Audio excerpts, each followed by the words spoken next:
नमस्ते बच्चों।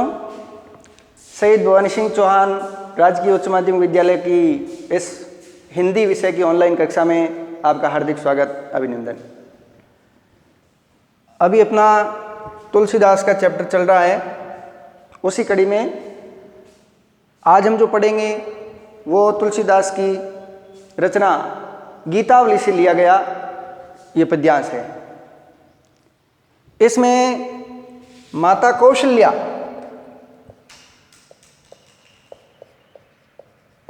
पथिक के माध्यम से भगवान राम तक संदेश भेज रही है। उन्हें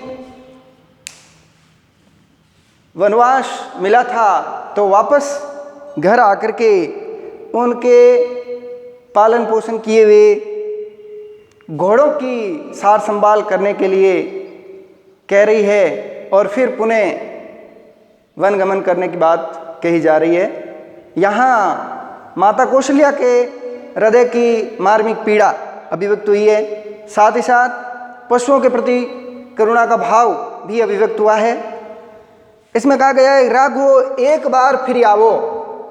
माँ कौशल्या पति के माध्यम से भगवान राम को संदेश भेज रही है कि एक बार पुनः तुम्हें यहाँ आना चाहिए। ए बर बाजी बिलो कि आपने बहुरो बने सिदावो।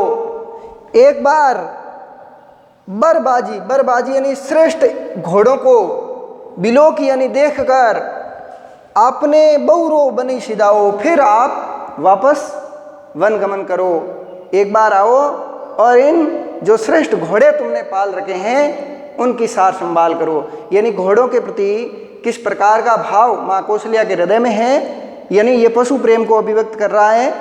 जीव मात्र के लिए दया और करुणा का भाव इन पंक्तियों के माध्यम से प्रकट हुआ है। जे पय प्याय पोख कर पंकज वार वार चुचकारे। भगवान राम जब वहाँ रहते थे तब उन घोड़ों की साल संभाल किस रूप में करते थे, पशुओं के प्रति उनका प्रेम कैसा था, वो इन पंक्तियों में झलकता है। वे बार बार उनको पुचकारते थे, उनके पेट पर हाथ फेरते थे और साथ ही साथ उनको पानी दूध आदि पिलाते थे। तो जे पय पाय, पानी पिलाकर या दूध पिलाकर, पय यानी दूध भी होता है, पय पिलाकर पोख कर पंकज, पोख यानी सहलाना, पोखना यानी सहलाना, कर पंकज, कर रूपी पंकज, हाथ रूपी, हाँ कर यानी हाथ, पंकज यानी कमल, कर रूपी पंकज, कर रूपी पंकज, अपने कर कमलों से उनको सहला करके, उनको दूध पिला करके, बार बार पुचकारने की क्रिया संपन्न करके, पुचकार करके, उनको सहला करके, अपना दुलार और स्नेह उन पर व्यक्त करके फिर तुम्हें वापस वनगमन करना चाहिए।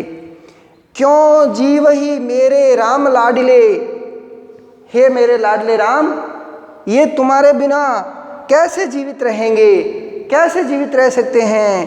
ते अब निपट बिसारे, तुमने तो उनको पूर्णतः भुला दिया है। निपट यानी पूर्णतः, बिसारे यानी भुला दिया है। आगे कह रही है कौशल्या, भरत शोगुनी सार करत है, अति प्रिय जान तिहारे।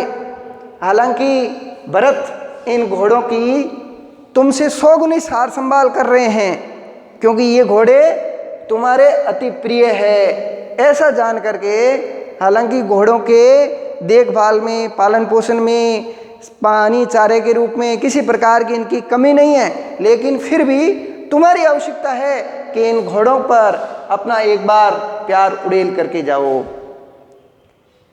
100 गुनी भरत 100 गुनी सार करते अति प्रिय जान तिहारे, तदपि दिन ही दिन होत जावरे, मनु कमल हिम मारे।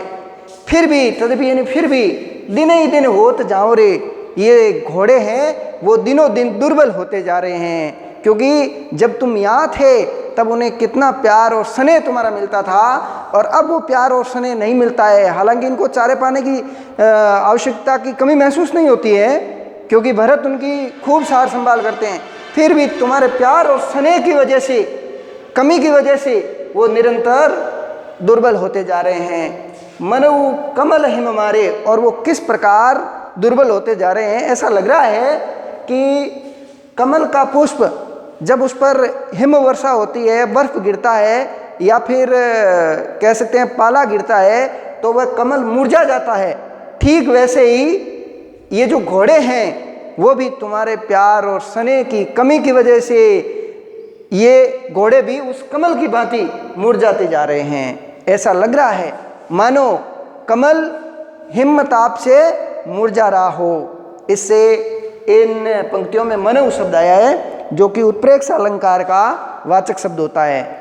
जहाँ पर उपमेय में उपमान की संभावना व्यक्त की जाती है, वहाँ उत्प्रेक्ष अलंकार होता है, और जिसके वाचक शब्द है जानो, मानो, जनो, मनो, जान, मान, तेरे जान, मेरे जान, ईमी, जीमी, इव, ज्यों, जैसे ये शब्द उत्प्रेक्ष वाचक शब्द होते हैं। तो यहाँ उत्प्रेक्ष अलंकार है। ऊपर जो आया था एक और अपने, ये रूपक अलंकार, यहाँ मैं आपको बताना भूल गया था, रूपक अलंकार। इसके बाद आता है सुनो पथिक, जो राम मिलई बन कहियो मातु संदेशो।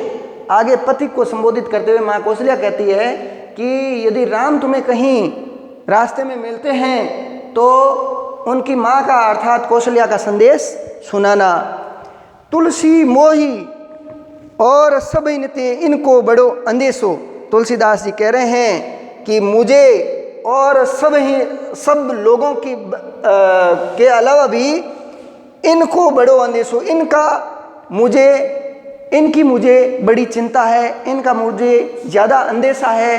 किस बात का अंदेशा है कि घोड़े निरंतर झांवरे होते जा रहे हैं, दुर्बल होते जा रहे हैं, न जाने ये कितने दिन तक जीवित रहेंगे।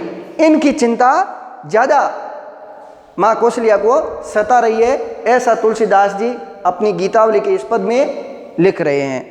अब यहाँ पंक्तियों में कई बार यूँ भी जो ये पंक्तियाँ आई है उसमें प्रश्न यूँ भी बन सकता है कि इनको बड़ो अंदेशो, यहाँ किसके अंदेशे, किसकी चिंता की बात की जा रही है? तो यहाँ घोड़ों की चिंता की जा रही है कि घोड़े जीवित रहेंगे या नहीं रहेंगे, घोड़े कितने दिन तक जीवित रहेंगे।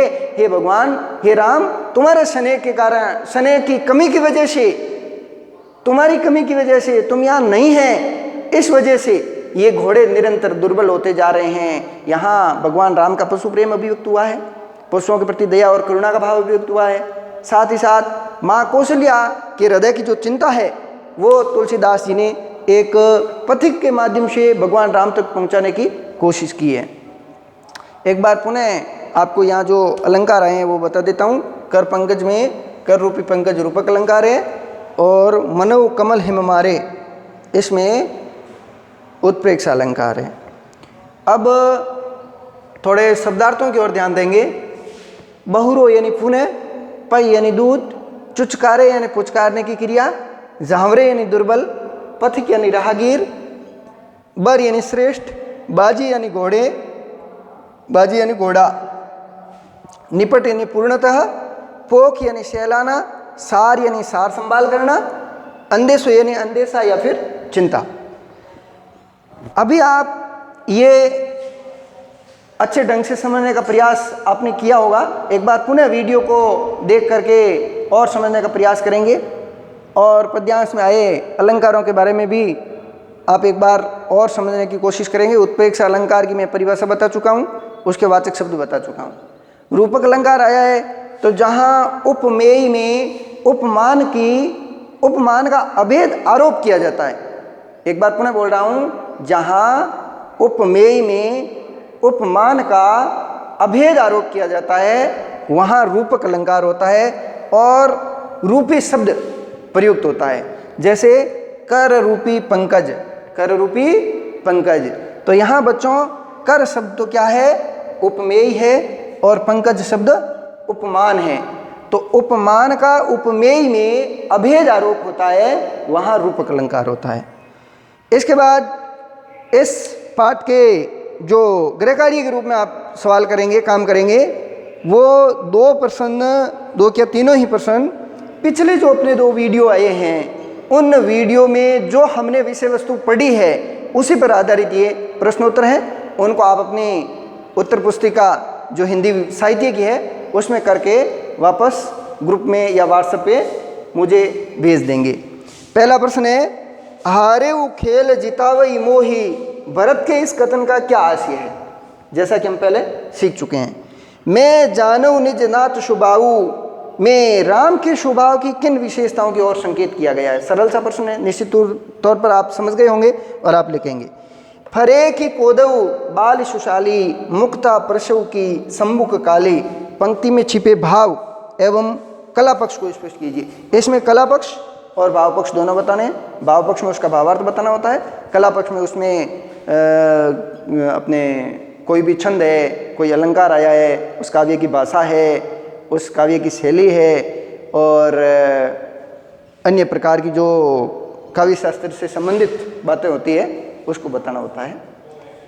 विशेष बात होती है वो बतानी होती है।